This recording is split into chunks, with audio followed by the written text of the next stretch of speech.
Please मुझे पैसे दे दो। मैं तुम्हारे पैसे जल्दी ही लौटा दूंगी। मेरे पापा अस्पताल में हैं। अगर उनका इलाज ना हुआ तो वो मर जाएंगे। तुम्हें जितने पैसे चाहिए मिल जाएंगे, लेकिन इसके लिए तुम्हें मुझसे शादी करनी होगी। आज 30 साल का घमंडी जोहान अपने दुश्मन की बेटी को शादी का ऑफर कर रहा था। 20 साल के उरूज ने उन पेपर्स पर साइन कर दिए और अगले ही पल जोहान खान उसे कमरे में ले गया।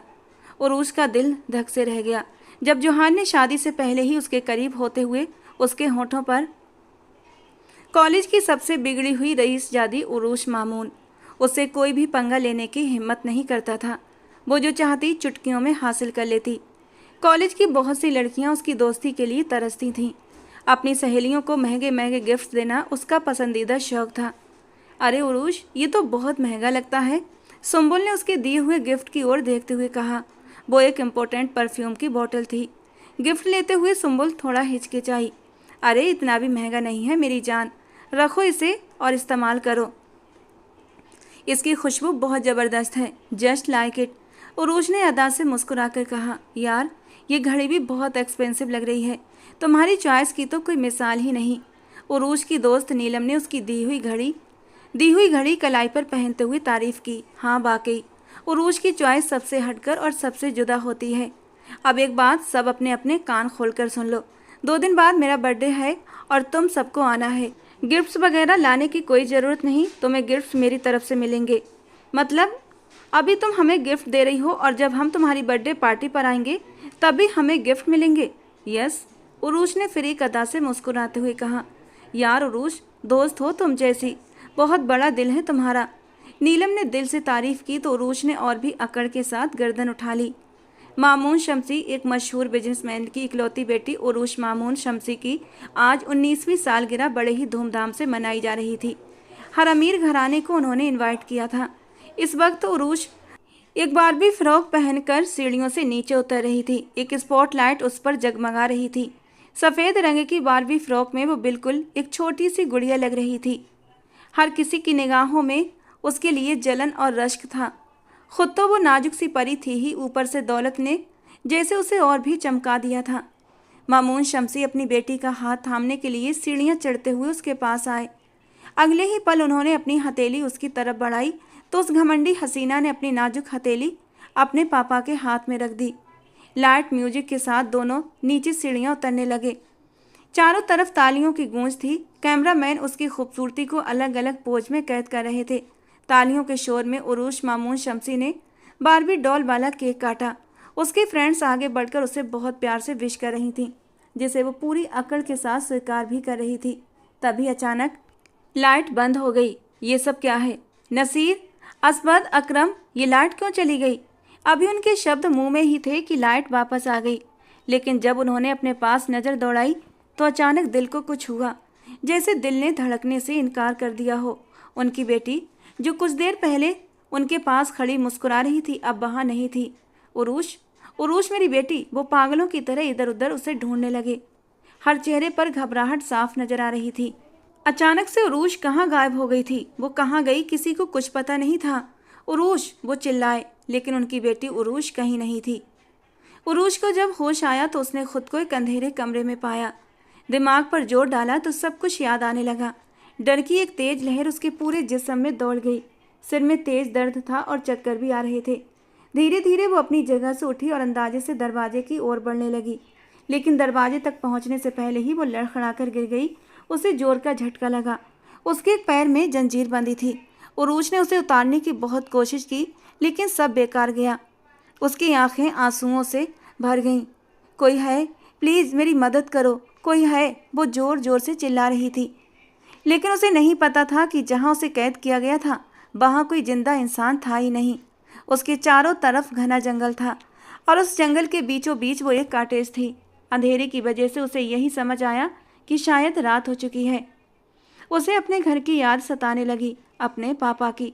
आज तो उसका बर्थडे था, अभी तो बस थीम केक ही काटा था, और ये सब। पापा, पापा प्लीज़ कम से मी। वो वहीं ज़मीन पर घुटनों में सिर छुपाकर बैठ गई और फूट फूट कर रोने लगी। पापा, मुझे यहाँ से ले जाइए। वो हिचकियाँ लेते हुए अपने पापा को याद कर रही थी, लेकिन उसे नहीं पता था अब किस्मत उसके साथ एक नया खेल खेलने वाली थी। वो घमंडी लड़की अब अपनी सारी अकड़ खोने वाली थी। काफ़ी देर तक आंसू बहते रहे, तभी अचानक दरवाज़ा खुलने की आवाज़ आई और उरूज का दिल उछलकर गले में आ गया। वो सांस रोके दरवाजे की ओर देखने लगी। अकरम खान, मुझे मेरी बेटी वापस चाहिए, हर हाल में। मामून शमसी इस वक्त तो गुस्से की इंतहा पर थे। पुलिस की मदद लें, अकरम खान ने सलाह दी। नहीं, बिल्कुल नहीं। पता नहीं कौन है, क्या चाहता है। यकीनन पैसों के लिए उठाकर ले गया होगा मेरी बच्ची को। वो मासूम है अकरम खान, उसे कुछ नहीं होना चाहिए। हर तरफ अपने आदमी फैला दो। मुझे मेरी बेटी हर हाल में सुबह से पहले पहले सही सलामत वापस चाहिए। सुना तुमने? मामून शमसी के हाथ बंधे हुए थे। वो पुलिस की मदद नहीं ले पा रहे थे। जिसने भी उरूज को किडनैप किया था वो बेहद चालाक और शातिर था, जिसने उनके बिल्कुल पास से उनकी बेटी को इतनी आसानी से उठा लिया था। अगर वो पुलिस की मदद लेते तो वो सब जान जाता और ऐसी हालत में वो उरूज के लिए कोई रिस्क नहीं ले सकते थे। उरूज को एक भी खरोंच आना वो किसी भी तौर बर्दाश्त नहीं कर सकते थे। उरूज उनकी जान थी, उनका सब कुछ थी। उसके बिना जीने का वो ख्याल भी नहीं कर सकते थे। उनके लिए एक एक पल काटना मुश्किल हो रहा था। कब से मोबाइल हाथ में थामे वो उसके कॉल का इंतजार कर रहे थे। इसके अलावा उनके पास कोई दूसरा रास्ता नहीं था। लेकिन शाम से रात हो गई थी और अभी तक किसी ने भी उससे संपर्क करने की कोशिश नहीं की थी। सर, अब तो काफ़ी देर हो गई है, अकरम खान ने चिंता से कहा। तभी मामून शमसी के मोबाइल पर एक अननोन नंबर से कॉल आई। वहां मौजूद सभी लोग सतर्क हो गए। कॉल स्पीकर पर डालिए, उनके दोस्त साहजेब खान ने कहा। मामून शमसी ने धड़कते दिल से यस कहकर कॉल स्पीकर पर डाल दी। गुड गुड मिस्टर मामून शमसी, पहले राउंड में सफल हो गए आप। बहुत समझदारी से काम लिया है आपने कि आप पुलिस से दूर रहे। अब सेकेंड राउंड शुरू होता है।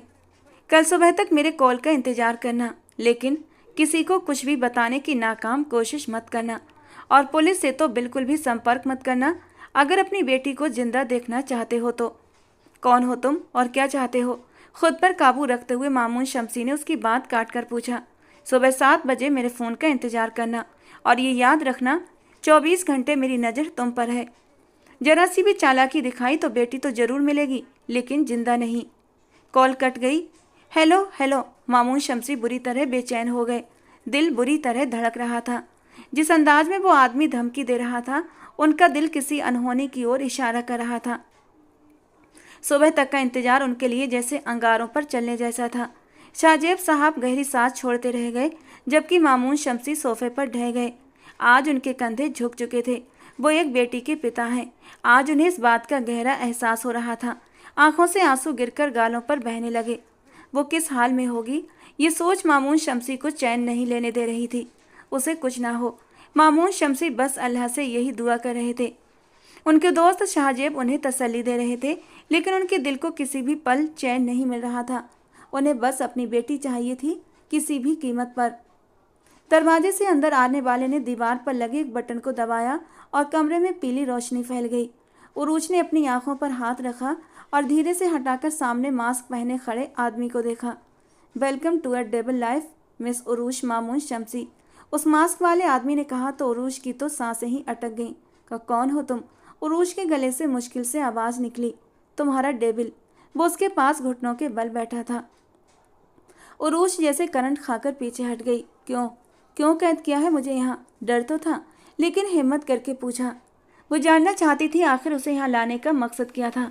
वो आदमी उठकर खड़ा हुआ और पॉकेट में हाथ डाले हुए दूर चला गया। कुछ डिमांड्स हैं मेरी तुम्हारे बाप से, पूरी होते ही तुम्हें छोड़ दूंगा। दीवार की तरफ रुख किए वो ठंडे लहजे में बोला।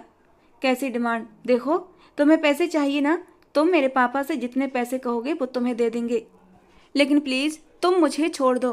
कहते हुए उरूज के गालों पर आंसू बह निकले। मुझे जो चाहिए वो मैं हासिल कर ही लूँगा, तुम बस यहाँ सुकून से रहो। अब की बार वो पलट कर बोला तो उरूज को गुस्सा आ गया। अगर तुम्हारी डिमांड पैसे ही हैं तो मांग लो जितने चाहिए, मेरे पापा मुझ पर सब कुछ वार देंगे। उरूज ने बहुत मान और घमंड से कहा। यही तो देखना है कितना प्यार करता है आखिर वो आदमी तुमसे। देखना चाहता हूँ कि वो शख्स अपनी ज़िंदगी वारता है या नहीं। उसके रहस्यमयी लहजे पर उरूज अंदर तक सिहर गई। मेरे पापा मुझे बहुत प्यार करते हैं, मेरे लिए कुछ भी कर सकते हैं, लेकिन तुम्हारी बात का मतलब क्या है? क्या तुम उन्हें मारना चाहते हो? उरूज को यकीन आया। मैं क्या चाहता हूँ और क्या नहीं, तुम अपने छोटे से दिमाग को ज़्यादा मत थकाओ। चुपचाप खाना खाओ और सो जाओ। नहीं खाना मुझे खाना, समझे तुम? ले जाओ यहाँ से ये खाना। मुझे यहाँ से जाना है अपने घर। अगर तुमने मुझे नहीं जाने दिया तो मैं यहाँ से भाग जाऊंगी, सुना तुमने? उरूस चिल्लाई थी। Very funny. भाग जाना, मुझे क्या फ़र्क पड़ता है। वो जेब में हाथ डाले उसका मजाक उड़ाता हुआ हंसा था। लेकिन तुम जानती भी हो तुम कहाँ हो। अब की बार वो उसकी तरफ बढ़ते हुए ठंडे लहजे में बोला और उरूस सन्न रह गई। बस उसे देखती रही। शहर से बहुत दूर एक घना जंगल, और उस घने जंगलों में जंगली जानवरों का होना एक आम बात है। और उस जंगल के बीचों बीच एक कॉटेज, जहाँ इस वक्त तुम हो। तुम शोर मचाओ, चीखो चिल्लाओ, कोई सुनने वाला नहीं। हाँ, भाग जाओ और जंगल के जानवरों का खाना बन जाओ। मेरा न सही, किसी जंगली जानवर का भला जरूर हो जाएगा। आखिर में अपनी बात कहकर वो उसे अच्छा खासा डरा चुका था। एक पल के लिए रुककर उसने सामने खड़ी लड़की के डरे हुए चेहरे को देखा था, जो अभी कुछ देर पहले बड़ी बहादुर बन रही थी, लेकिन जानवरों का नाम सुनते ही उसका चेहरा डर के मारे सफ़ेद पड़ा था। अब उसके होठों पर एक हल्की सी तंजिया मुस्कान आई थी और वो वहाँ से निकलने लगा। रुको, प्लीज़ मुझे यहाँ से जाने दो। नामुमकिन। ये ख्याल अपने दिमाग से निकाल दो कि जब तक मैं अपना मकसद हासिल नहीं कर लेता तुम मेरी कैद से छूट सकती हो। ये कहकर उसने अपने कदम दोबारा से दरवाजे की ओर बढ़ाए थे और उरूश का दिल बुरी तरह धड़क उठा था उसे जाते हुए देखकर।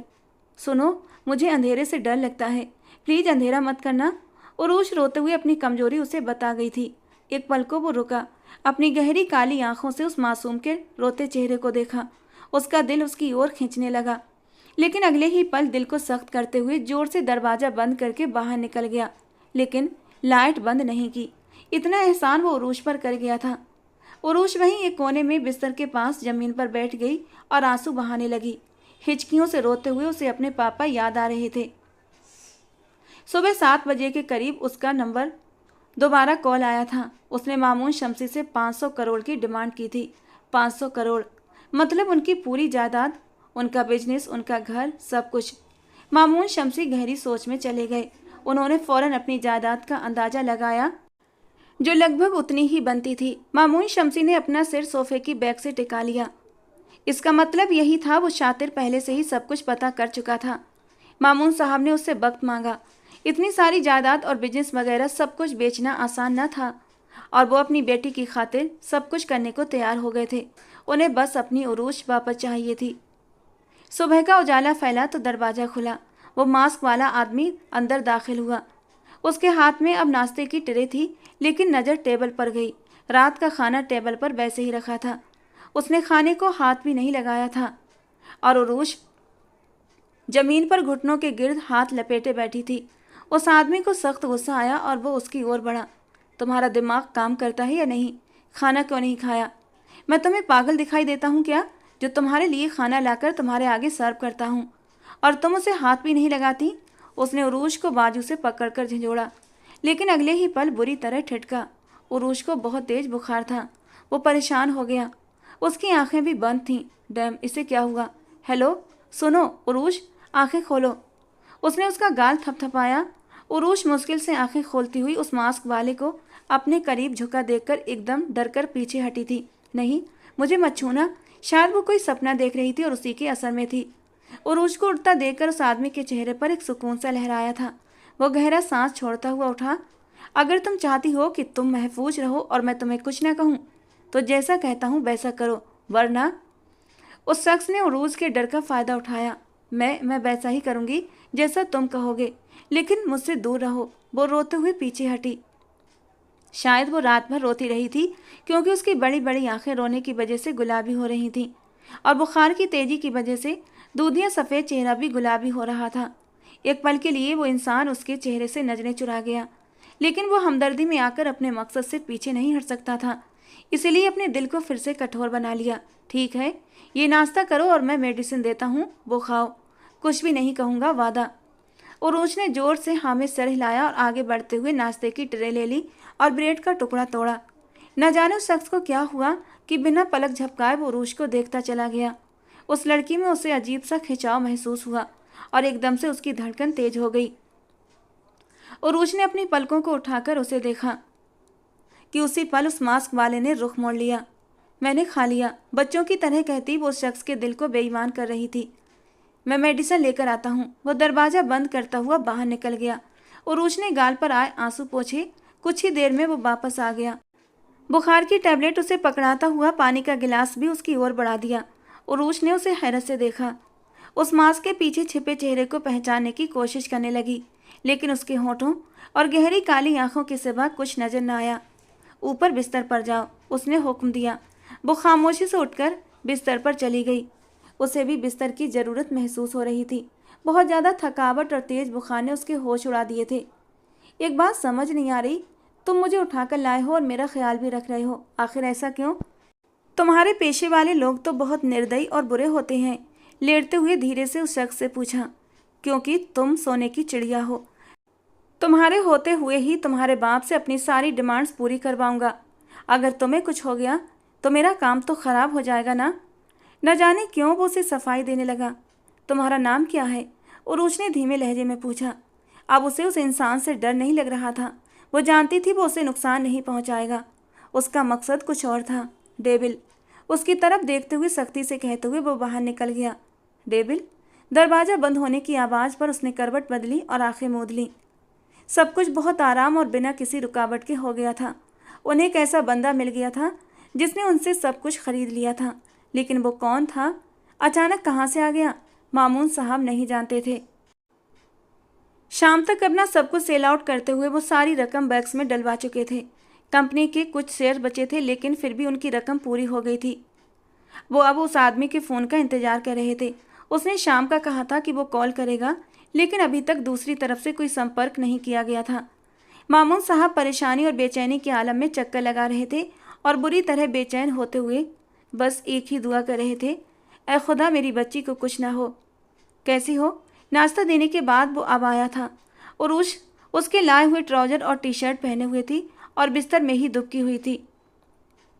इतनी छूट की थी डेविल ने कि उसके हाथ नहीं बांधे थे, क्योंकि कल ही वो यहाँ से भागने की कोशिश में खुद को चोट पहुँचा चुकी थी।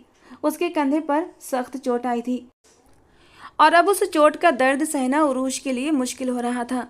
वो तो बहुत नाजुक सी थी। एक कांटा भी चुभ जाता तो घर के सारे नौकरों की जान हलक में आ जाती थी। पूरे घर को सर पर उठा लेती थी। कैद करके पूछते हो कैद होकर कैसी हूँ? उरूज ने तंज किया। डेविल ने अपना रुख बदला। उसके हाथ में फर्स्ट एड बॉक्स था। तुम्हारे जख्म की ड्रेसिंग करनी है। डेविल आगे बढ़ा। वहीं रुक जाओ। खबरदार जो मेरे करीब भी आए। तुमने वादा किया था मुझसे कि अगर मैं तुम्हारी सारी बातें मानूंगी तो तुम मेरे करीब भी नहीं आओगे। मुझे बता दो, मैं खुद कर लूँगी। उरूज के माथे पर बल पड़े। अगर तुम चुपचाप मेरी बात मान लोगी तो इसमें तुम्हारा ही फ़ायदा है। डेविल ने अब उसे बातों में उलझाया। फ़ायदा? तुम मुझे कैद करके मुझे फ़ायदा दोगे? मुझे जो ये इतनी ज़्यादा चोट आई है ना, तुम्हारी वजह से आई है। न तुम मुझे कैद करते, ना मैं यहाँ से भागने की कोशिश करती, और ना मुझे ये चोट लगती जिसमें कि मुझे बहुत ज़्यादा दर्द हो रहा है, और ये सब कुछ तुम्हारी वजह से हुआ है। माथे पर बल डाले वो उसे घूरते हुए बोली। अपने पापा से बात करना चाहती हो? डेविल ने बार ही बड़ा सख्त किया था कि उरूज का दिल जोरों से धड़का। क्या तुम वाकई मेरी बात? उरूज की पलकों में नमी उतर आई। अगर मेरी बात मानी तो सोच सकता हूँ इस बारे में, लेकिन तुम तो नहीं मानोगी तो छोड़ो। डेविल वापस जाने के लिए मुड़ा। नहीं रुको, मैं तैयार हूँ। उरूज ने फौरन हामी भरी। डेविल के चेहरे पर एक मुस्कान उभरी, लेकिन उरूज देख न सकी क्योंकि वो मास्क में था। वो आगे बढ़ा और उसकी शर्ट को कंधे से नीचे सरकाया। जख्म पर नज़र जमाए वो उसकी ड्रेसिंग चेंज कर रहा था, जबकि उरूज ने आंखें मीची हुई थीं। दर्द जो कुछ कम हो चुका था फिर से ताज़ा हो गया। आंखों में जब्त के बावजूद आंसू आ गए, जबकि डेविल अपना काम जल्दी ही ख़त्म करता पीछे हटने लगा। उरूज ने दूसरे हाथ से शर्ट ऊपर की। ये ठीक कब होगा? रुंधे लहजे में पूछा। हो जाएगा ठीक। डेविल को उसके आंसू न जाने क्यों बुरे लगने लगे थे। तुम्हारा नाम क्या है? उरूज के अचानक सवाल पर वो जो जा रहा था रुका, लेकिन पलटा न था। डेविल। असली नाम पूछा है, उरूज ने जोर देकर कहा। मुझे सब डेविल के नाम से ही जानते हैं, तुम भी यही याद रखो। डेविल ने सख्ती से कहा तो वो मुंह बिसूर कर चुप हो गई। सर, कोरियर आया है। मामून शमसी जो कब से उस आदमी के फ़ोन का इंतजार कर रहे थे, कोरियर देखते ही ठिठके। किसने मंगवाया है? मामून शमसी ने उसकी तरफ सवालिया नज़रों से देखा और फिर उस पैकेट को खोला। उसमें से कुछ तस्वीरें निकलीं। मामून शमसी उन तस्वीरों को देखते ही सकते में आ गए। हर तस्वीर में उनकी बेटी थी, हाँ, उनकी इकलौती बेटी, जो कि बंधी हुई थी और आंसू लगातार बह रहे थे। आंखें फरियाद कर रही थीं कि मुझे यहाँ से ले जाएं। दो खामोश आंसू बहकर मामून शमसी के उन तस्वीरों पर गिरे थे। वो अपने दिल को सख्त किए उन तस्वीरों को देख रहे थे कि तभी फ़ोन की बेल बजी। मामून शमसी ने कॉल रिसीव की। कैसी लगी बेटी की तस्वीरें? तुमने जैसा कहा था मैंने वैसा कर दिया है। अब मेरी बेटी मुझे वापस कर दो। उनकी तड़प पर सामने वाला खुश हुआ। मिल जाएगी, मिल जाएगी। आज तस्वीरें मिली हैं, कल बेटी भी मिल जाएगी। याद रखना, जितनी ये बात राज रहेगी तुम्हारी बेटी उतनी ही सेफ रहेगी। मेरी अगली कॉल का इंतज़ार करो। साथ ही फ़ोन बंद हो गया। मामून शमसी बेबसी से सोफे पर ढहसे गए। सब कुछ देने को तैयार थे वो, लेकिन वो आदमी चाहता क्या था वो समझ नहीं पा रहे थे। अब तो खोल दो मेरे हाथ। उरूज सुबह से कुर्सी पर बंधी हुई थी और वो तो उसके हाथ बांध कर उसकी तस्वीरें बनाकर सुबह का गायब था और अब वापस लौटा था। उरूज को अब अपने ऊपर तरस और सामने वाले पर गुस्सा आ रहा था। डेविल ने आगे बढ़कर उसके हाथ खोल दिए। उरूज ने अपनी दुखती कलाइयों को देखते हुए हाथ की पीठ से अपने आंसू साफ किए। तुम एक बेहद घटिया इंसान हो, वो गुस्से से फुनकारी। तुमने अभी मेरा घटियापन देखा कहाँ है? डेविल ने उसे बालों से पकड़ा, उसका चेहरा ऊपर की ओर करता हुआ उसके चेहरे पर अपनी गर्म सांसें छोड़ता हुआ वो भी फुनकारा था। एक पल को तो उरूज का दिल सूखे पत्ते की तरह लड़ जा, लेकिन अगले ही लम्हे उसके चेहरे पर नफरत ही नफरत थी। हाँ, हो तुम घटिया इंसान, और ये बात आज तुमने खुद अपने मुंह से भी स्वीकार कर ली। मैं डरती नहीं तुमसे। कुछ ज़्यादा ही पर निकल रहे हैं। लगता है कुछ दिन भूखा ही रखना पड़ेगा तुम्हें, खुद ही अकल ठिकाने आ जाएगी। डेविल ने उसे झटके से पीछे धकेला और बाहर निकलता दरवाज़ा लॉक कर गया, जबकि उरूज के खामोश आंसू अब तेज रफ्तार से बहने लगे थे। कल तक तो उसके साथ अच्छे से व्यवहार कर रहा था, लेकिन आज उसका ये रूप एकदम से बदला हुआ सा था। उरूज की आंखों से आंसू बहने लगे। उसने उंगलियों पर दिन गिनना शुरू कर दिए। 4 या 5 दिन हो गए थे उसे इस कैद में रहते हुए। हमेशा की लापरवाह लड़की, उसने इस बात को गहराई से सोचा ही नहीं था कि वो 4 दिन से घर से लापता थी, एक अनजान आदमी की कैद में थी। जब यहाँ से छूट कर जाएगी तो लोगों को क्या जवाब देगी? पहली बार उसे इस बात का एहसास हुआ था। हर कोई उसकी तरफ उंगली उठाएगा। कैसे वो लोगों की शक भरी निगाहों का सामना करेगी? क्या उसके पापा की वो इज्जत, वो सम्मान वैसा ही रहेगा जैसा पहले था? जब उनकी जवान बेटी 4 दिन एक अनजान गैर आदमी के साथ टाइम गुजार कर वापस आएगी तो उनका सर शर्म और बेबसी से झुक जाएगा। पहली बार उसका दिल ये सब कुछ सोचकर धक से हुआ था।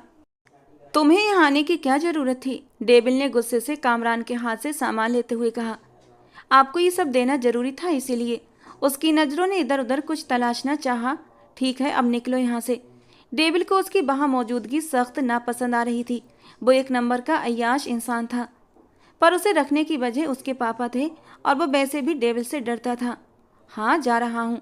शैतानियत से मुस्कुराता हुआ वो कॉटेज से बाहर निकल गया। उसके जाने के बाद डेविल अंदर कमरे में आया, लॉक खोला और उरूज के पास रूम में आया। ये लो, ये सब सामान। बहुत जल्द तुम्हारे यहाँ से जाने का इंतजाम हो जाएगा। मास्क पहने डेविल ने उसे अपनी तरफ से खुशी की बात बताई, लेकिन उसका चेहरा बेअसर रहा। लगता है जाने की खुशी नहीं हुई तुम्हें। वो तंज से उसके करीब बैठा था। क्या तुम मुझे यहीं नहीं रख सकते हमेशा के लिए? न जाने उरूज के दिमाग में क्या चल रहा था। क्या मतलब? डेविल का दिल जोर से धड़कने लगा। मुझे यहाँ कितने दिन हो गए हैं? उरूज ने संजीदगी से पूछा। लगभग 4 दिन से ऊपर। डेविल ने उसके चेहरे से उसके अंदर का हाल जानने की कोशिश की। मुझसे निकाह कर लो। न जाने कितने दर्द से वो ये बात बोली थी कि डेविल सन रह गया। एक झटके से पीछे हटा। क्या बोल रही हो? होश में तो हो। डेविल को उसकी दिमागी हालत पर शक हुआ। वो जो लड़की घर से इतने दिन तक गायब रहे, समाज में उसका क्या मकाम होगा? उरूज की बात पर डेविल उसे देखता चला गया। कौन अपनाएगा मुझे? मेरे पापा। किस किस को जवाब देंगे? प्लीज़ मेरे हाल पर रहम करो। उरूज ने हाथ जोड़ दिए। डेविल को आज उसके आगे अपना आप एक मुजरिम सा लगा। वो उड़ता हुआ उसकी तरफ से रुख पलट गया कि तभी उरूज ने एक तेज धार वाला चाकू उसकी पीठ में घोंप दिया, जो उसी के पास से बहुत आराम और सावधानी से उसने निकाला था। डेविल इस अचानक वार के लिए तैयार नहीं था। तड़प कर मुड़ते हुए बेयकीनी से उरूज को देखा। उरूज उससे दूर हो गई, जबकि अब भी डर रही थी। डेविल की आंखों में बेयकीनी देख एक पल को उरूज को अपना दिल सूखे पत्ते की तरह कांपता हुआ महसूस हुआ। लेकिन अगले ही पल वो अपने आप को हक पर मानते हुए डेविल को धक्का दे चुकी थी। डेविल दूर जाकर गिरा। शायद उसे रूज की बातों से ज़्यादा उसके वार ने ज़्यादा तकलीफ पहुंचाई थी, वरना वो इतना कमज़ोर न था कि रूज की एक बार से ढह जाता। तुम्हें क्या लगा मैं तुमसे निकाह करूंगी? मेरे पापा मेरे मुहाफिज हैं, समझे तुम? अब मरो यहीं पर। उरूज गुस्से से कहती वहाँ से फौरन निकली थी। वो नहीं जानती थी उसे कहाँ जाना है, लेकिन उसे बस वहाँ से निकलना था। उसे और इस कैद में नहीं रहना था। वो रोती जा रही थी और भागती जा रही थी। एक पल को उसके कदम डगमगाए और वो गिरी थी।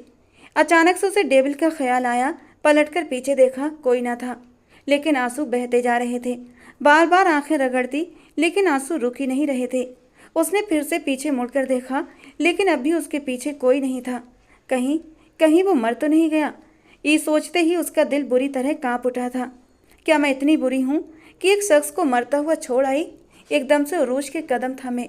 उसने भागना चाहा, लेकिन उसके कदमों ने आगे बढ़ने से इनकार कर दिया। रह रहकर उसे डेविल की फिक्र सता रही थी। मैंने उसे मार दिया। वो अपने हाथों को देखकर कांपने लगी। उसे लगा आसपास के सारे पेड़ उसके ऊपर आ गिरे हों। वो ऊपर आसमान को देखती अपने होश बहाल करने की कोशिश कर रही थी कि एकदम किसी के धक्का देने से कच्ची सड़क पर जाकर गिरी। पलटकर देखा, उसे लगा डेविल उस तक पहुंच गया है, लेकिन ये तो कोई और था। अरे वाह, क्या मक्खन मलाई छुपाकर रखी है डेविल ने। कमाल चीज है वही तो। कामरान शैतानियत से मुस्कुराता हुआ आगे बढ़ा, जबकि उरूज को लगा सातों आसमान उस पर आकर गिर गए हों। अब आएगा मजा। अपने होठों पर जवान फेरते हुए अपनी शर्ट के बटन खोलने लगा और फिर अपनी शर्ट को दूर फेंक दिया। धीरे धीरे वो उरूज की ओर बढ़ा। उरूज जमीन पर ही कोहनियों के बल पीछे को हटी। उसे सही मायनों में अब अपनी इज्जत का डर लगने लगा था। इतने दिन तक वो डेविल की कैद में रही थी, लेकिन एक दिन भी उसने उरूज के साथ कुछ भी गलत करने की कोशिश नहीं की थी। छूना तो दूर की बात, उसकी नज़रों में भी उसके लिए इज्जत और सम्मान होता था। और अब ये दरिंदा, वो उस पर झुका। मामून शमसी नींद में थे कि अचानक घबराकर उठ बैठे। बेटी की तरफ ध्यान चला गया। या अल्लाह, वो मासूम है, उसकी हिफाजत करना। गुनहगार तो मैं हूँ। जो सज़ा देनी है मुझे दे देना, उसे कुछ ना हो। वो दरिंदा जैसे ही उस पर झुका, उरूज ने मुट्ठी भरकर मिट्टी उसकी आंखों में डाल दी। वो इस अचानक आफत पर बौखला गया। आंखें रगड़ता हुआ वो पीछे हटा। उरूज ने इसी बात का फायदा उठाया और उसे धक्का देती हुई वहां से उठकर वापस उसी रास्ते की ओर भागी जहां से आई थी। वो शख्स भी उसके पीछे लपका। उरूज ने पीछे मुड़कर देखा, वो उसी के पीछे आ रहा था। या अल्लाह मदद! उसने दिल से आसमान की तरफ देखते अपने रब को पुकारा कि तभी वो सामने किसी से टकराई। सामने वाले ने उसे एक हाथ से थामा। उरूज ने सिर उठाकर देखा तो सामने मास्क पहने डेविल मौजूद था। उसकी आंखों में खून उतरा हुआ था। एक पल को तो उरूज भी डरकर कदम पीछे ले गई।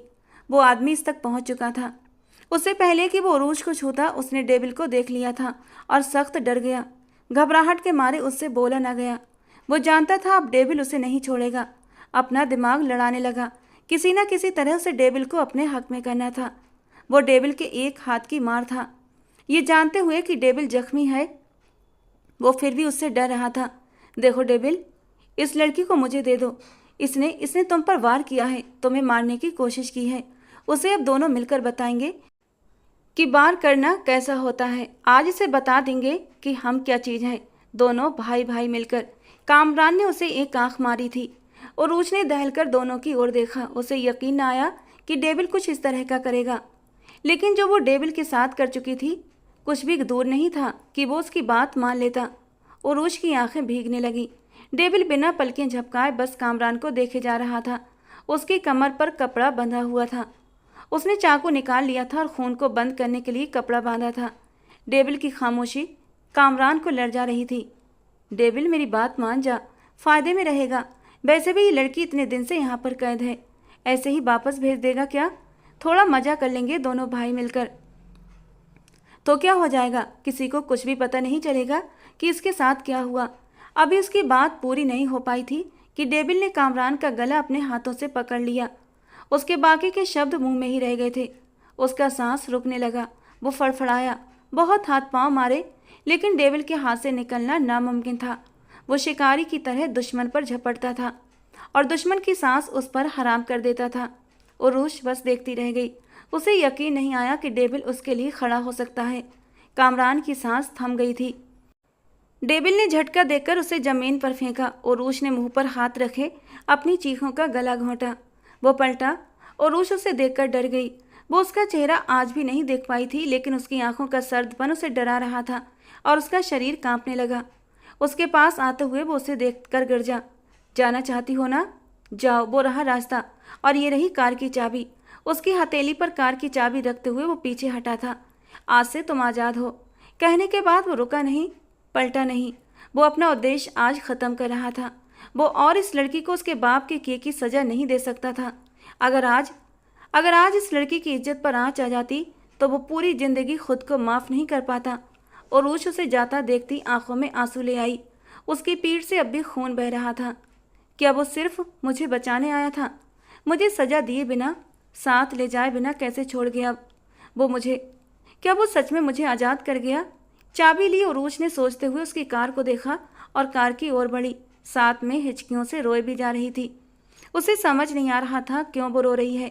आज उसे आज़ादी मिल गई है तो क्यों वो खुश नहीं? उसके चलने में तेजी आ गई। वो भागती हुई कार तक पहुंची, अपने आंसू पोंछे और कार स्टार्ट कर दी। कार के स्टार्ट होने की आवाज़ डेविल ने आसानी से सुनी थी और उसके कदम एक पल को रुके। लेकिन जब खुद आज़ादी दे आया था तो फिर उम्मीद कैसी, मांग कैसी? सिर झटकता वो वापस कॉटेज में आया। गहरा सांस बाहर करता वो सोफे पर बैठा, टेक लगाने लगा कि कमर पर दर्द की एक गहरी टीस उठी। जाने वो दर्द का जख्म था या फिर दिल का। धीरे से आगे बढ़ता वो दर्द सहता हुआ आगे को झुका कि खट की आवाज़ पर चौंका। सामने ही वो आंखों में आंसू लिए खड़ी थी। डेविल को सुखद हैरानी हुई, लेकिन वो उसे इग्नोर कर गया, जैसे देखा ही ना हो। और वो घमंडी लड़की अपने मासूम दिल के हाथों मजबूर होकर उसकी मदद के लिए आई थी। वो घमंडी जरूर थी, लेकिन किसी को भी तकलीफ में नहीं देख सकती थी। और इस आदमी की तकलीफ का कारण तो वो खुद थी। कैसे उसे तकलीफ में छोड़ देती, जबकि जख्मी हालत में इस आदमी ने उसकी इज्जत बचाई थी। डेविल ने आगे होते हुए अपनी शर्ट उतारकर एक तरफ रखी, जबकि मास्क अब भी पहना हुआ था। उसकी कमर पर बंधे कपड़े से खून अब भी बाहर टपक रहा था। डेविल ने कपड़ा खोला, गहरा कट था। एक पल को दूर खड़ी उरूश भी कांप गई। पास पड़ा फर्स्ट एड बॉक्स उठाकर वो अपने जख्म पर कोई दवाई लगाने लगा और उरूश के कदम खुद ब खुद उसकी ओर बढ़े थे और उसके पीछे सोफे पर बैठती उसके हाथ से रुई ले ली और उसका जख्म साफ करने लगी। आंसू थे कि लगातार गिरते जा रहे थे। डेविल के लब से जरा सी भी आवाज़ नहीं निकली। मतलब क्या उसे दर्द नहीं हो रहा था? उसके जख्म पर अब वो डेविल की दी हुई कोई दवाई लगा रही थी। चोट उसे लगी थी, लेकिन उरूश को लग रहा था तकलीफ उसे हो रही है। दवाई लगाने के बाद उसकी कमर पर बैंडेज करते हुए वो उसके पास हुई, लेकिन डेविल ने एक बार भी उसकी तरफ नज़र उठाकर नहीं देखा और ये बात उरूश को बहुत ज़्यादा चुभ रही थी। वो उससे नाराज़ था और इसीलिए उसे देख भी नहीं रहा था, लेकिन उसे फ़र्क क्यों नहीं पड़ रहा था? डेविल की नाराज़गी उसे चुभ क्यों रही थी? अपनी इस हालत को वो समझ नहीं पा रही थी। उसकी तवज्जो पाने के लिए बैंडेज पूरी करती उरूश का हाथ उसके मास्क की ओर बढ़ा। वो उसे उतारने लगी कि एकदम से डेविल ने उसकी कलाई को पकड़ लिया। वो ठिठक कर रुक गई। दोनों की नज़रें पल भर को मिली। दोनों का दिल एक ही धड़कन पर धड़क रहा था। खुद पर काबू पाते हुए डेविल उठा और कबर्ड से दूसरी शर्ट निकालकर मुश्किल से पहनने की कोशिश करने लगा। दवाई लगाने से अब उसका वो हिस्सा सुन्न हो गया था और उसे हाथ हिलाने में बहुत ज़्यादा मुश्किल भी हो रही थी। उरूश ने आगे बढ़कर इंसानियत के नाते उसकी मदद की। शर्ट पहनते हुए वो फिर से पीछे हटा था और उसका कतराना उरूश को और भी गुस्सा दिला रहा था। क्यों एटीट्यूड दिखा रहे हो? उसके सामने आते हुए वो उस पर बरस पड़ी। डेविल ने अब भी कोई जवाब न दिया और चेहरा मोड़ लिया। सुनाई नहीं दे रहा? मैं तुमसे बात कर रही हूँ। तुम डेविल? डेविल ने उसे खींचकर खुद के करीब किया। उसके बाकी के शब्द डेविल के गुस्से की नज़र हो गए। क्यों वापस आई हो? एक ही सवाल किया था उसने, जिसका जवाब उरूश के पास नहीं था। जानती हो तुम्हारा वापस आना तुम्हें किस मुसीबत में डाल सकता है? तुम्हें नहीं आना चाहिए था, ठंडी आवाज़ में कहते हुए वो उससे दूर हट गया था। सिर्फ हमदर्दी की वजह से आई हूँ, बल्कि कह सकते हो एहसान उतारने। उरूश के शब्द पर डेविल ने बिना बेयकीनी से उसे देखा। आज मैंने तुम पर वार किया, फिर भी तुमने मुझे उस आदमी से बचा लिया। उसका एहसान तो उतारना ही था ना?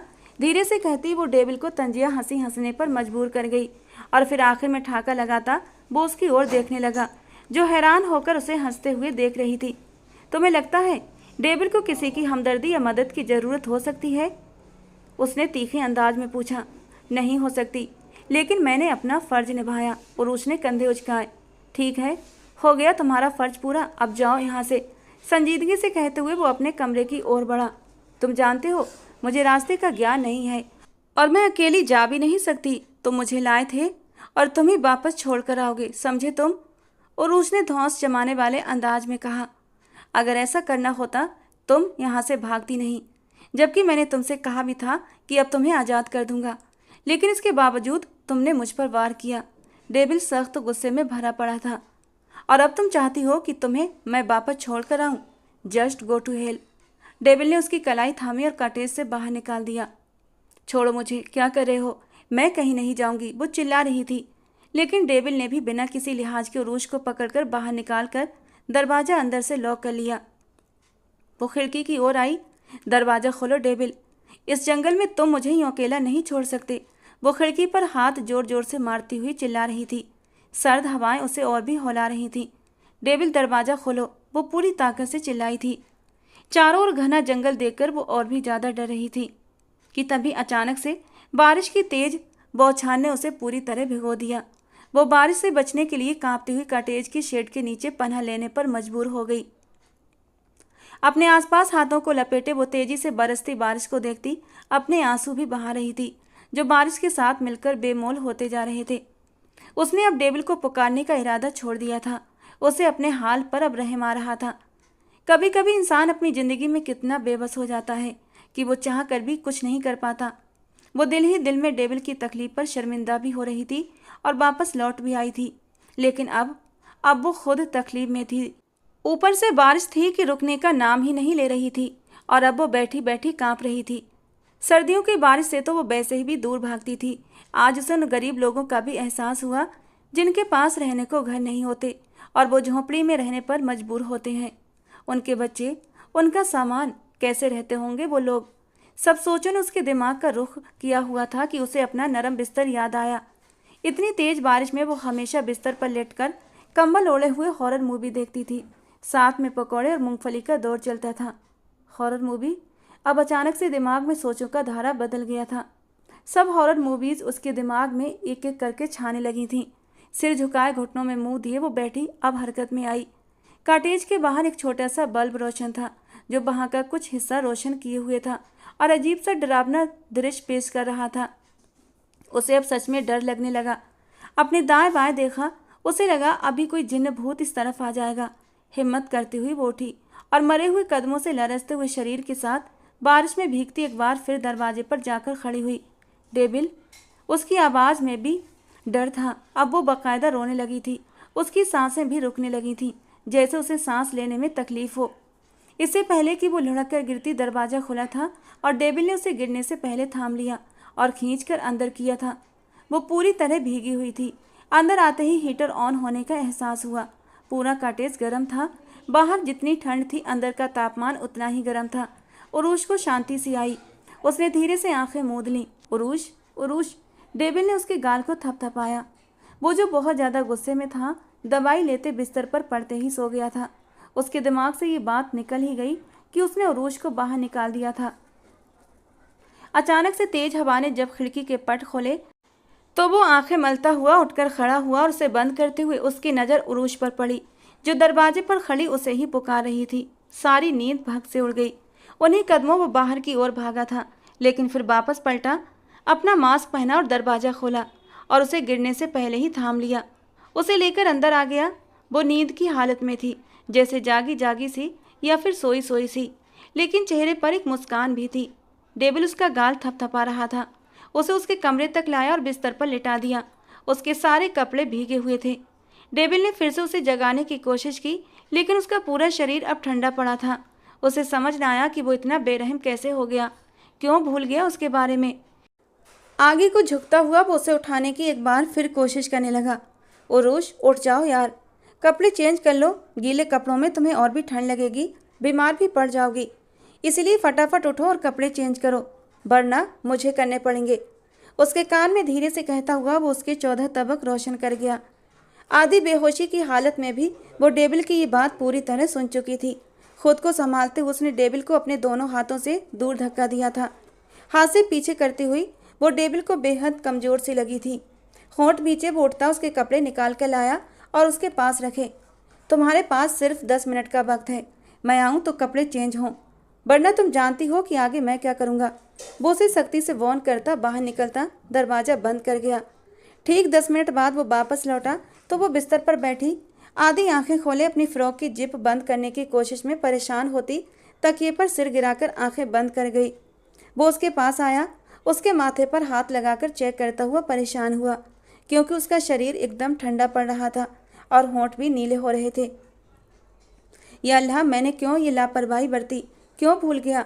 वो बहुत ज़्यादा परेशान था। पूरे कॉटेज में हीटर ऑन था, इसके बावजूद उरूश ठंड से काँप रही थी। उसने थोड़ा सा करीब होते हुए उसके फ्रॉक की जिप ऊपर कर दी और फिर उसने 2 मोटे गर्म कंबल भी उरूश के ऊपर डाल दिए और उसके पास बैठ गया। उसके हाथ पर अपने हाथों से मालिश करने लगा ताकि उसे गर्माहट मिल सके। उरूश ने उसका हाथ थामे अपने सिर के नीचे रख लिया। डेविल उसके करीब होते हुए झुका था, लेकिन खुद को उससे हद से ज़्यादा दूर रखा था। जबकि वो उसके और भी करीब होती उसके सीने में मुँह छुपाने लगी। डेविल ने दिल की भागती धड़कनों को संभाला था। वो जज्बातों का गुलाम नहीं था। वो जानता था इस वक्त वो लड़की होश में नहीं है, लेकिन वो खुद होश में था और वो अपनी हद जानता था। धीरे धीरे उरूश को पीछे करता हुआ वो उठने लगा, लेकिन उरूश ने आगे बढ़ते हुए डेविल के सीने में अपना मुंह छुपाते हुए उसकी बाहों में पनाह ले ली। डेविल ने सख्ती से आंखें मूंदी। होंठ भींचते हुए उसने उरूश का सिर थोड़ा सा ऊपर की ओर खिसकाकर अपनी बाहों में रखा, लेकिन वो फिर भी उसके साथ चिपक गई। इस पर डेविल तो अपनी कमर के घाव को भी भूल गया था। दिल में उठता दर्द ज़्यादा तकलीफ दे रहा था। बेड के सिरहाने के साथ टेक लगाकर बैठ गया और आंखें बंद कर लीं। अब उसकी सारी रात आंखों में ही कटने वाली थी। उस आदमी ने आज उनकी बेटी को उनके हवाले कर देना था। उसके कहने के अनुसार मामून शमसी ने सारे पैसे गाड़ी में रखवाए और ड्राइवर के हाथ उस जगह भेज दिए जहां डेविल ने पहुंचाने को कहा था। वहां से एक आदमी वो गाड़ी लेकर गायब हो गया।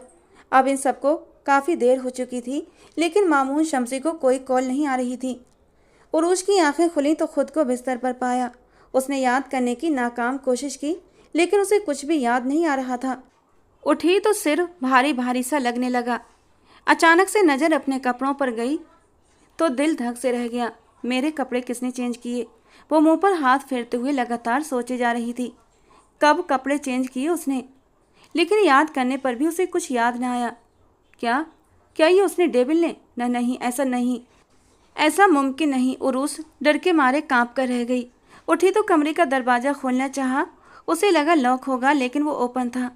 वो धीरे धीरे चलती हुई बाहर आई। सामने ही ओपन किचन था, जहाँ बिना शर्ट के खड़ा डेविल अपने लिए नाश्ता बना रहा था। डेविल उसके आने की आहट महसूस करता पास पड़े मास्क से खुद का चेहरा ढक चुका था और नाश्ते की प्लेट टेबल पर रख दी। उरूज ने उसके कमर पर बैंडेज बंधी देखी थी। नाश्ता कर लो। डेविल ने एक नज़र उसके चेहरे के उलझन भरे चेहरे पर डाली और वापस किचन काउंटर की तरफ मुड़ गया। मेरे कपड़े किसने बदले? वहाँ मौजूद एक चेयर पर बैठते हुए धीरे से सवाल किया। एक पल के लिए डेविल का हाथ अंडा फेंटते हुए रुक गया था। तुम्हें याद नहीं? वापस हाथ चलाते हुए संजीदगी से पूछा। याद होता तो तुमसे पूछती। अपनी उलझन से घबराई वो उस पर चढ़ दौड़ी। तुमने खुद चेंज किए थे। बिना किसी खास भाव के अंडा फ्राई पैन में डालते हुए कहा। तुम सच कह रहे हो? हैरानी से पूछा। नहीं, झूठ बोल रहा हूँ, कहते हुए अंडा प्लेट में डाला और उसकी ओर बढ़ा दिया। मतलब? वो जो नाश्ता करने का सोच रही थी, एकदम से उसका हाथ रुक गया। मतलब? डेविल उसके करीब आया। बिना शर्ट के वो उसके बहुत करीब खड़ा था। उसकी बॉडी देखते हुए वो शर्म से अपनी नज़रें झुका गई। मतलब ये कि रात को हम एक साथ एक कमरे में एक बिस्तर पर थे और तुमने मेरा हाथ नहीं छोड़ा, एक पल के लिए भी। गंभीर स्वर में कहता वो उरूज का दिल बुरी तरह धड़काने लगा। और फिर आगे? मुश्किल से उसके गले से डरते डरते निकला। और फिर सुबह हो गई, कहते हुए चेयर घसीटकर उसके सामने बैठकर वो नाश्ता करने लगा। और कपड़े? उरूज की सुई अभी तक वहीं अटकी हुई थी। वो तुमने खुद ही चेंज किए थे। बारिश में भीग जो गई थी। बिना उसकी ओर देखे कहता हुआ वो अपना नाश्ता करने लगा। उरूज ने गहरी सांस बाहर निकाली और नाश्ता करने लगी। तैयार रहो, आज तुम्हें तुम्हारे पापा के पास जाना है। आज 1 हफ्ते बाद तुम अपने पापा से मिलोगी। तुम्हारी आज़ादी का दिन है। उसकी बात पर उरूज सन रह गई।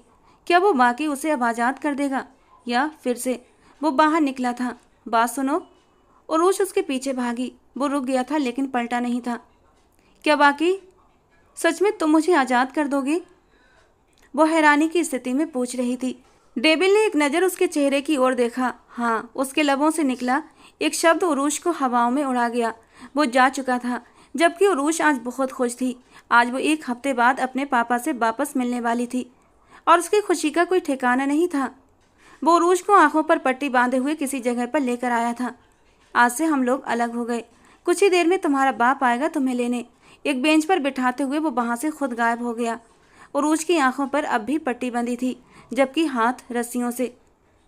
वो धड़कते हुए दिल से अपने बाप के आने का इंतजार कर रही थी। क्या वाकई वो उसे छोड़ गया था? कुछ ही देर बाद उरुश को अपने बाप की आवाज़ सुनाई दी। उन्होंने उसे अपने सीने से लगा लिया। एक ठंडक का एहसास उनके अंदर जागा था। उरुश बाप से मिलकर रो पड़ी। उसे यकीन नहीं हो रहा था कि वो अपने बाप से फिर कभी मिल भी पाएगी। उसे ये सब एक चमत्कार लग रहा था। उरुश को वो वापस घर ले आए थे। उरुश ने रोते हुए उन्हें सब कुछ बताया, किस तरह वो वहाँ से भागी और फिर पकड़ी गई, जख्मी हुई। पापा, सब बातें एक तरफ, लेकिन उसने मुझे कोई नुकसान नहीं पहुँचाया।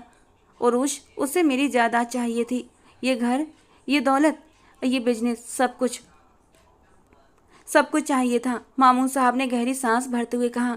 क्या मतलब पापा? आपने उसे सब दे दिया? बेटा, मेरा कुल अस्तित्व तुम हो, बस तुम मेरे पास। वो अपनी बात भी पूरी नहीं कर पाए थे कि तभी अचानक से उनके दिल में तेज दर्द सा उठा। उन्होंने अपना दायां हाथ बाएं तरफ रखकर गहरी सांसें भरी थीं। पापा, पापा क्या हुआ आपको? प्लीज़ पापा, क्या हो रहा है आपको? उरुश रोने लगी। मामून शमसी के सब नौकर जा चुके थे। अब कोई भी उनकी हवेली में नहीं था, सिवाय 1-2 नौकर ऐसे थे जो आज भी उनका साथ देना चाहते थे और इसीलिए हवेली छोड़कर नहीं गए थे। वो पुराने और वफादार नौकर थे। हर हाल में अपने मालिक की सेवा करना अपना फर्ज समझते थे। उन्हीं की मदद से वो अपने पापा को अस्पताल लेकर आई थी। ये फॉर्म भरें और काउंटर पर फीस सबमिट कर दें। उरुश ने उससे फॉर्म लेते हुए भरा और काउंटर की ओर आई। उसे तो कुछ भी समझ नहीं आ रहा था। ऐसी स्थिति से पहले कभी नहीं गुजरी थी। मामून साहब को आईसीयू में ले जाया गया। उन्हें हार्ट अटैक आया था। डॉक्टर उनका इलाज कर रहे थे और सर्जरी की बात कर रहे थे। उरुश के हाथ पैर ठंडे होने लगे। मैम, आप 2 लाख सबमिट करा दें। 2 लाख? वो परेशान सी हो गई। उसने अपने पापा के दोस्त शाहजेब साहब को संपर्क किया, लेकिन नौकर ने बताया वो आउट ऑफ कंट्री थे। बेटा, कुछ भी नहीं है साहब जी के पास, सब कुछ दे दिया आपको बचाने की खातिर, एक बहुत पुराना नौकर उरुश के पास आते हुए बोला। और ये सब सुनकर उसकी आंखों से आंसू टपकने लगे थे। मैं कहाँ से लाऊं 2 लाख? मेरे पापा को कुछ हो गया तो मैं कैसे जीऊँगी? वो चेहरा छिपाए फूट फूट कर रो दी। मेरी फ्रेंड्स, वो मेरे काम आएंगी। वो बहुत महंगे महंगे गिफ्ट देती रही हूँ मैं उन्हें, आज वो मेरे काम जरूर आएंगी। घर से अपना मोबाइल मंगवाया और अपनी सब दोस्तों को बारी बारी कॉल की, लेकिन किसी ने भी उसकी मदद नहीं की। सच कहते हैं लोग, जब तक जेब में पैसे हों तो सब साथ देते हैं, वरना बिना पैसे के तो इंसान की कोई वैल्यू नहीं। वो सिर झुकाए वहीं पास बैठ गई। काश मेरे बस में कुछ होता तो मैं खुद को गिरवी रखकर आज अपने बाप की सांसें खरीद लेती। बेटा, एक काम हो सकता है, जिस शख्स को आपके पापा ने सब कुछ बेच दिया है वो आपकी मदद कर सके। और उसने पूछा, वो कहाँ मिलेगा मुझे? नौकर खैरदीन ने उसे एक रास्ता दिखाया था, आपके ऑफिस में ही, क्योंकि अब सारे बिजनेस पर उसी का कब्जा है। खैरदीन बाबा ने उसे बताया तो उरुश ने कहा, दीनू बाबा, आप यहीं पापा के पास रुकें, मैं पैसे लेकर आती हूँ। वो उसी गाड़ी में जो अभी तक उनके पास थी अपने ऑफिस पहुंची। वो नहीं जानती थी अब उसका क्या है और क्या नहीं, सब कुछ पराया लग रहा था। ऑफिस में प्रवेश करते ही बिना रोक टोक के उसे अंदर आने दिया गया, जैसे वहाँ मौजूद व्यक्ति जानता हो कि वो आएगी। दरवाज़ा खोलते हुए वो अंदर गई तो एक व्यक्ति सूट बूट में मुंह फेर कर पॉकेट में हाथ डाले खड़ा था। उरुश ने घबराते हुए कहा, मुझे जोहान खान से मिलना है। वो पलटा। एक पल के लिए उरुश का दिल धक से रह गया। चेहरा अजनबी था, लेकिन आंखें तो वही थीं जो उसने पहले भी देखी थीं। कुछ कह रही थी आप? मेरे पापा अस्पताल में हैं, मुझे पैसों की ज़रूरत है। मेरे पापा ने सब कुछ आपको बेच दिया है। उरुश ने आंखों में आंसू भरकर कहा, और जोहान खान के चेहरे पर मुस्कान फैल गई। मैं आपकी मदद करूंगा मिस उरुश मामून शमसी, लेकिन उसके बदले मुझे क्या मिलेगा? वो अपनी बाहों को सीने पर बांधकर पूछ रहा था। प्लीज़ मुझे पैसे दे दें, मैं आपके पैसे जल्दी ही वापस कर दूंगी। अभी मेरे पापा अस्पताल में हैं, अगर उनका इलाज नहीं हुआ तो वो। आंसुओं ने उसकी आवाज़ को रोक दिया। मनचाहे पैसे तुमको मिल जाएंगे, लेकिन इसके लिए तुम्हें मेरी एक बात माननी होगी। वो खूबसूरत हैंडसम सा लड़का उसके पास आया। उसके गाल पर बहते आंसुओं को देखता हुआ बोला, क्या करना होगा मुझे? उरूश आज पहली बार खुद को बेबस महसूस कर रही थी। तुमको मेरे साथ निकाह करना होगा। जोहान ने पल भर में अपना इरादा बदलते हुए उसे निकाह की पेशकश की। निकाह? उरूश का दिल धक से रह गया। हाँ निकाह, जोहान ने कहा। अगर तुम रजामंद हो तो ये ब्लैंक चेक है, अपनी मर्जी से रकम भर लो। वो टेबल पर चेक रखते हुए बोला, आज जोहान खान अपने दुश्मन की बेटी को शादी की पेशकश कर रहा था। उरूश ने अपने आंसू पोंछे और 1 मिनट के अंदर वो चेक उठाकर उस पर 2 लाख लिखकर जोहान को दे दिया। जोहान ने हैरानी से उसे देखा। तुम ज़्यादा अमाउंट भी लिख सकती थी। नहीं, डॉक्टर ने 2 लाख कहा था, वो रोते हुए बोली। अगर बाद में ज़्यादा मांग लिया तो? जोहान की बात पर उरूश ने 1 जीरो और बढ़ा दिया। अब वो 20 लाख बन गए थे। और अगर ये भी कम पड़ गए तो? जोहान की बात पर उसने 1 और जीरो बढ़ा दिया। अब बहुत हैं, प्लीज़ दे दें। वो अपनी हथेली आगे बढ़ा गई। जोहान ने अपने होंठ भींचे और कहा, निकाह के बाद मिल जाएंगे। और ये कहते हुए वो फ़ोन की ओर बढ़ा था। वो किसी को फ़ोन पर निकाह के लिए मौलवी साहब को लाने के लिए कह रहा था। सब कुछ जैसे पलक झपकते हो गया था और अगले ही पल उसने उरूश को अपने निकाह में ले लिया। 19 साल के उरूश ने इन पेपर पर साइन कर दी और अगले ही पल जोहान खान ने उसे उसकी मांगी हुई राशि दे दी। आपके साथ मेरे गार्ड्स भी जाएंगे। वो पैसे लेकर ऑफिस से बाहर निकलने लगी, लेकिन जोहान की बात पर वो रुक गई। आज उसने अपने बाप के लिए अपना आप कुर्बान कर दिया था। अस्पताल आते ही उसने 2 लाख काउंटर पर जमा करवाए और एक बेंच पर बैठ गई। आज वो एक कैद से रिहा पाकर एक और कैद में कैद होने जा रही थी। डॉक्टर ने उसके बाप को अब खतरे से बाहर होने की सूचना दे दी थी, तो वो अल्लाह का शुक्र अदा करती गई। मैम, आपको अब चलना होगा। अचानक अपने पीछे किसी की आवाज़ सुनकर वो चौंकी। वो आज मामून साहब को डिस्चार्ज करवाकर घर ले जा रही थी। गाड़ी में बैठने से पहले ही किसी ने उसे पुकारा, कौन है आप? कहाँ लेकर जाना चाहते हैं मेरी बेटी को? मामून साहब फिर से डर से कांपने लगे। कहीं नहीं पापा, मैं उनकी कंपनी में काम करती हूँ ना, तो इतने दिन से गई नहीं। बॉस ने बुलाया है, आप घर चलें, मैं आती हूँ। सर, आप भी साथ चलें, आपको भी बुलाया गया है। इस शख्स की अगली बात पर उरूश का दिल धक से रह गया और कुछ ही देर बाद वो खान मेंशन में थे, खान अफरोज के सामने। खान अफरोज को देखते ही मामून को बहुत कुछ याद आ गया। तुम जिंदा हो? अपनी आवाज़ मामून साहब को बड़ी मुश्किल से सुनाई दी। तुमने तो मुझे मार कर सब हड़प लिया था ना, आज देखो तुमसे सब कुछ वापस छीन लिया और साथ में तुम्हारी बेटी भी। अफरोज खान की बात पर उरूश घबराई। मेरी बेटी? हाँ, तुम्हारी बेटी। जोहान खान? अफरोज खान ने अपने बेटे को आवाज़ दी, जो अगले ही पल सीढ़ियों से उतरते हुए नीचे आया था। उरूश ने अपने बाप के हाथ को मजबूती से थाम लिया। ये मेरा बेटा है, तुम्हारी बेटी का शौहर। उरूश? मामून साहब ने हैरान होकर अपनी बेटी की ओर देखा। पापा, वो 2 लाख लिए थे आपके इलाज के लिए, तो इन्होंने निकाह का कहा और मैं। उरूश का सिर झुका। इन पेपर्स को ध्यान से पढ़ें, इनमें 2 लाख नहीं 2 करोड़ लिखे हैं। नहीं, ये झूठ है, उरूश चिल्लाई। लेकिन सामने कॉन्ट्रैक्ट के पेपर्स को देखती उरूश का दिमाग बुरी तरह घूमा था। तुमने मुझे ट्रैप किया। उरूश की आंखों में आंसू थे। जोहान को उसकी आंखों में आंसू आज भी बुरे लग रहे थे। मैं अपनी बेटी को तुम लोगों के हवाले कभी नहीं करूँगा। मामून साहब ने उरूश को अपने पीछे छुपाने की कोशिश की। ठीक है, आप अगर बेटी ले जाना चाहते हैं तो फिर 2 करोड़ दे जाइए और अपनी बेटी ले जाइए। जोहान की बात पर अचानक उरूश ने उसका गिरेबान थाम लिया। उसके गार्ड्स ने उस पर बंदूकें तान दी। मामून साहब बुरी तरह घबराए। जोहान ने हाथ उठाकर सभी गार्ड्स को बंदूकें नीचे करने का इशारा किया। मैं आपके साथ यहाँ नहीं रुकूंगी, समझे आप? आपने मुझे चीट किया। मैं नहीं मानती हमारे बीच के निकाह को। सुना आपने? उरूश बिफरे अंदाज में बोली। अफरोज खान, मैं तुम्हारा गुनहगार हूँ। जो चाहे तो मुझे सज़ा दे दो, लेकिन मेरी बेटी को इस सबसे दूर रखो। तुम्हारी बेटी? अफरोज खान ने आगे बढ़ते हुए मामून को धक्का दिया। ये तुम्हारी बेटी है? शर्म नहीं आती? अब भी झूठ बोलते हो। अफरोज खान की बात पर मामून ने तड़प कर उरूश को देखा, जबकि उरूश अफरोज खान को नफरत से देख रही थी। वो आगे बढ़कर कोई बदतमीजी करती कि जोहान ने उसकी कमर में हाथ रखे और उसे अपनी सख्त गिरफ्त में ले लिया। वो खुद को छुड़ाती रही, लेकिन जोहान की पकड़ से खुद को छुड़ा ना पाई। अफरोज प्लीज़। मामून शमसी ने हाथ जोड़े। तुम एक छोटे से एम्प्लॉय थे मेरे ऑफिस में। हमारा सारा परिवार तुम्हारी वजह से सड़क पर आ गया था, लेकिन हम ये नहीं जानते थे कि तुम इतनी बड़ी साजिश खेलोगे। एक दिन तुम बेनकाब हो जाओगे। बरसों पहले तुमने पैसों की खातिर हमारी नूर को अगवा किया था और पैसे लेने के बावजूद तुमने उसे मार डाला और खुद गायब हो गए।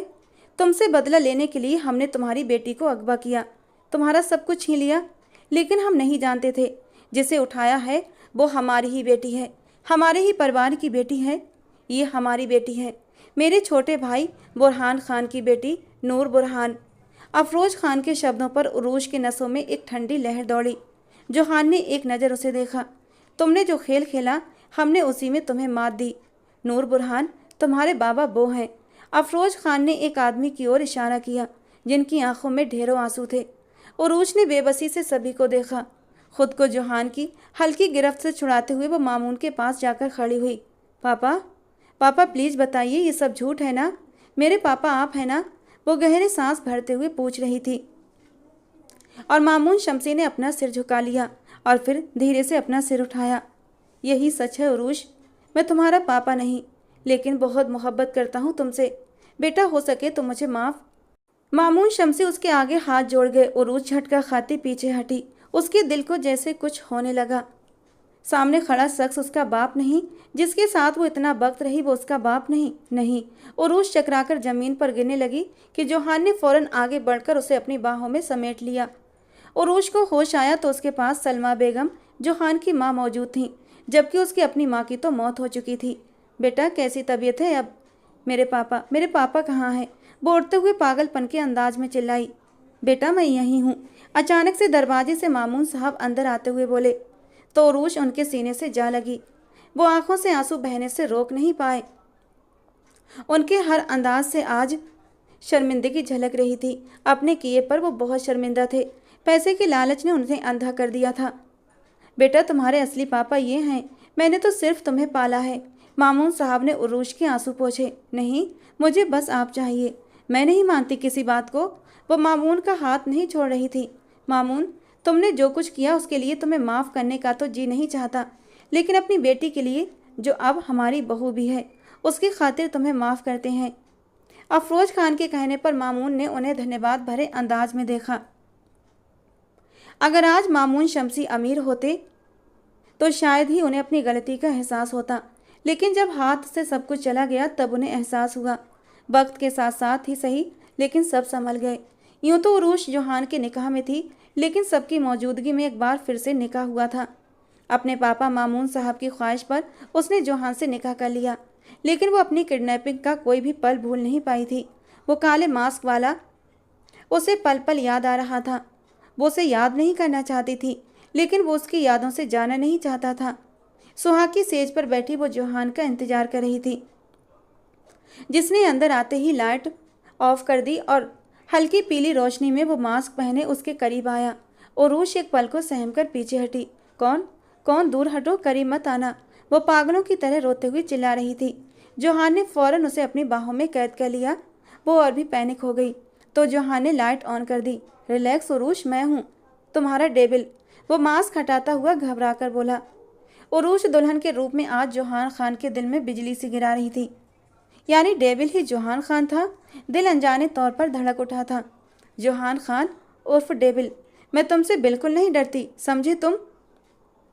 उरूज ने गुस्से से अपना आप उससे छुड़ाया। जोहान उसके तेवर देखते हुए रह गया। और माफ़ भी नहीं करूँगी, उंगली उठाकर मुड़कर वॉर्न किया। माफ़ नहीं करोगी तो सुहागरात कैसे मनाएंगे? उसे बैग से अपने मजबूत घेरे में लेते हुए वो उसके दिल की दुनिया हिला गया। छोड़ो मुझे, छूना भी मत। जब माफ़ नहीं किया तो कोई सुहागरात नहीं, वो रूठे हुए अंदाज में गुस्से से बोली। चलो माफ़ी सुहागरात के बाद दे देना। वो उसका रुख अपनी ओर करता, उसके माथे पर होंठ रखता हुआ उस पर जादू कर गया।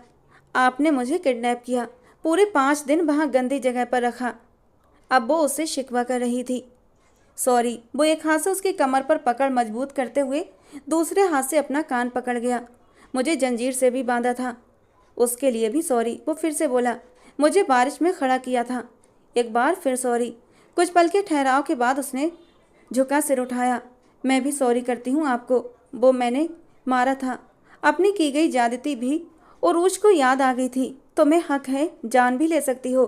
जोहान की बात पर उसने बेइच्छा सिर उठाकर उसे देखा और उसके चेहरा ऊपर उठाते ही जोहान ने उसके होठों पर झुकते हुए एक छोटी सी गुस्ताखी कर दी। तो अगले ही पल उरूज के चेहरे को मुस्कान ने छुआ और फिर सुकून से अपना चेहरा जोहान के चौड़े कंधे पर रख दिया। और जोहान ने भी उस मासूम और नाजुक सी लड़की को अपनी बाहों में समेट लिया था। अगले ही पल वो उसके कानों में सरगोशी कर रहा था। तो फिर इजाज़त है? किस बात की? उरूज हैरान हुई थी। सुहागरात मनाने की। वो धीरे से उसके कानों को अपने लबों से छूते हुए बोला था और उसकी बात सुनते ही उरूज शर्माकर उसके सीने में दुबक गई थी, जबकि जोहान हंसते हुए उसे अपनी बाहों में उठा चुका था और उसे लाकर बिस्तर पर बिठा दिया। दोनों के चेहरों पर सच्ची खुशी चमक रही थी, क्योंकि जोहान ने उस लड़की को पा लिया था जिससे वो पहले ही नज़र में मोहब्बत कर बैठा था। और उरूज भी तो जाने अनजाने उसे अपना दिल दे बैठी थी और आज हमेशा के लिए उसकी ज़िंदगी में वो शामिल भी हो चुका था।